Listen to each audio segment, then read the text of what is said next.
공동체는 하나가 되어야 합니다. 교회든 가정이든 구역이든 전도회든 모든 공동체는 한 마음을 품고 한 비전과 목표를 향해 나아가야 합니다. 그래야 공동체가 든든히 설 수 있습니다. 하지만 한 마음을 품는 것보다 더 중요한 것이 있습니다. 그것은 바로 그 공동체가 올바른 진리를 가지고 있어야 한다는 것입니다.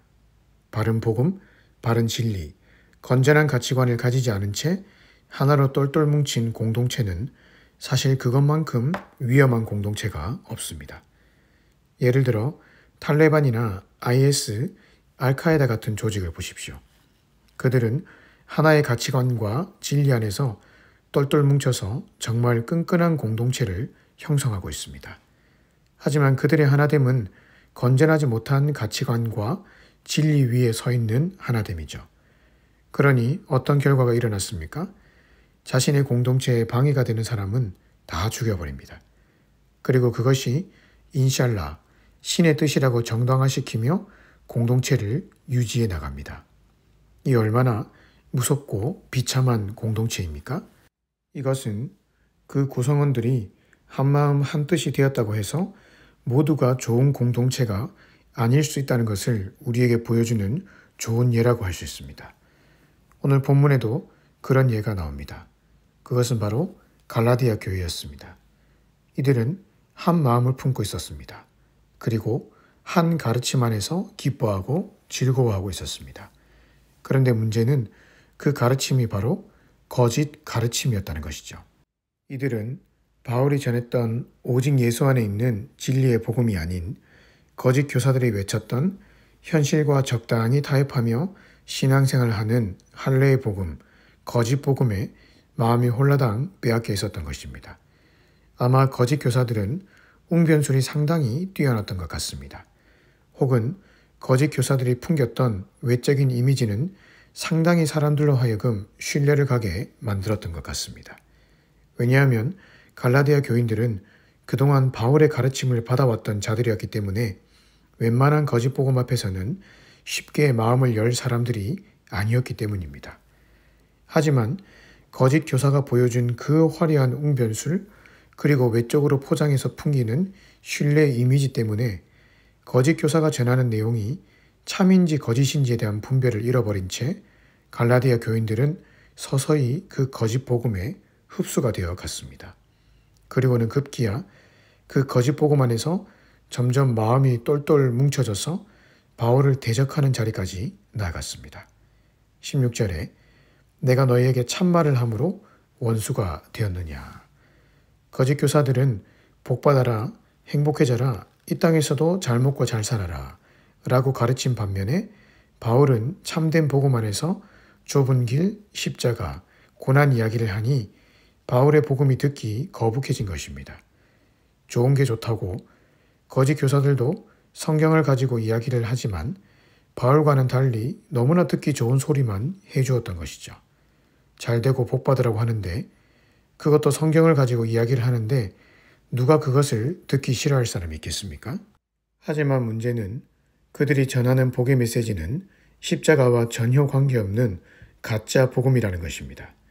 하나님의 관심은 우리가 이 땅에서 무엇을 더 누리고 더 높은 자리에 올라가서 떵떵거리며 사는 것에 있지 않고 어느 자리에 있든지 우리가 하나님과 동행하며 사는 것을 원하시는데 거짓 교사들은 하나님의 마음을 완전히 왜곡시켜서 하나님의 마음과는 전혀 관계없는 그저 사람들이 듣기 좋은 말만 해대었던 것입니다.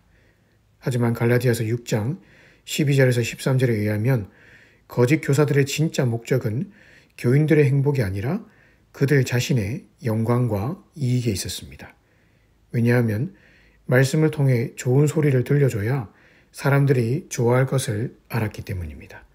그렇게 사람들의 마음을 얻어야 그들로부터 헌금도 많이 받고 자기 먹고 살 길도 열리기 때문입니다. 그리고 많은 갈라디아 교인들에게 할례를 행함으로 인해 봐라, 나는 이렇게 많은 사람들을 할례시켰다 라고 하면서 떠벌리고 자랑하고 다니기 위함이었습니다. 갈라디아 교인들은 너무나 어리석었던 것이죠. 거짓 교사들은 갈라디아 교인들을 그저 자신의 이익을 위한 수단으로 이용하고 있었는데도 불구하고 그들은 정작 자신들에게 듣기 좋은 말을 해주니 그저 좋다고 앉아 있었습니다. 거짓 교사들은 한 영혼에 대한 관심보다는 자신의 높아짐과 영광을 따라 목회하고 있었음에도 불구하고 그 리더십 밑에서 교회는 어찌어찌 잘 유지가 되는 듯 보이니 갈라디아 교인들은 그 거짓 가르침 안에서 점점 하나가 되어가고 있었던 것입니다. 하나가 되는 일은 좋은 것이지만 거짓 복음 안에서 하나가 되는 것은 사대 교회가 주님 앞에 들었던 책망처럼 살았다 하는 이름을 가졌으나 실상은 죽은 교회가 되어버립니다. 죽은 교회는 겉으로는 풍악을 울리고 잔치를 하지만 속에서는 한 영혼이 죽어나가도 전혀 관심이 없는 하나님의 뜻과 전혀 관계없는 죽은 일들만 행하는 교회가 됩니다. 그래서 바울은 갈라디아 교회가 가짜 복음 안에서 하나 되어서 그런 죽은 교회로 나아가지 못하도록 내가 너희를 직접 만나면 언성을 높이면서 이야기할 것이다 라고 화를 내면서까지 이야기했던 것입니다. 오늘 우리가 추구해야 될 것은 하나됨 이전에 바른 복음의 진리 위에 서는 것입니다.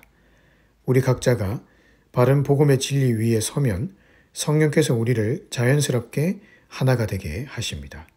왜냐하면 참된 복음 안에는 능력이 있고 그 복음의 능력이 우리의 분열된 마음을 하나로 붙여줄 것이기 때문입니다. 하지만 거짓 복음 안에서 교회가 서게 되면 일시적으로는 반짝 무엇이 잘 되는 것 같아 보이고 하나가 되는 것 같아 보이지만 결국은 무너지고 죽은 교회가 되고 맙니다. 왜냐하면 거짓 복음에는 생명이 없기 때문입니다. 그러기 위해서 우리 각자가 먼저 복음의 진리 안에 무장되어 살아가십시다. 복음이 무엇입니까? 그것은 하나님이 우리에게 예수 십자가의 은혜 안에서 내미신 사랑의 손길을 붙잡는 것입니다. 그리고 그 붙잡은 손길에 이끌려 하루하루 하나님의 말씀을 따라 그분의 뜻을 쫓아 살아가는 것입니다. 여기에는 어떤 세상 영광도, 기복신앙도, 번영신학도 끼어들 틈이 없습니다. 참된 복음의 진리는 우리의 삶을 하나님의 나라와 그분의 영광이라고 하는 그 목적에 맞게 살도록 인도해 주기 때문입니다. 그러면 우리의 삶은 반석 위에 서게 됩니다. 그렇게 살다 보면 거짓 복음이 우리 공동체 안에 들어오려고 할 때 쉽게 분별이 됩니다. 그리고 그렇게 각자가 복음의 진리 위에 서서 교회 공동체를 이루며 살아가면 우리 공동체는 복음의 반석 위에서 진정으로 하나 되는 살아있는 공동체가 될 것입니다.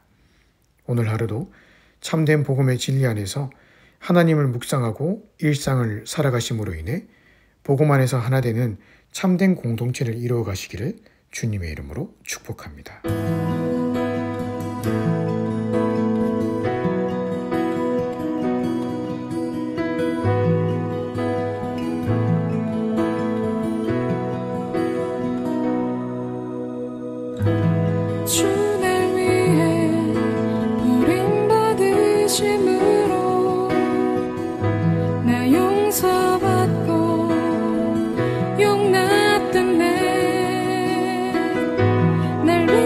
죽으시고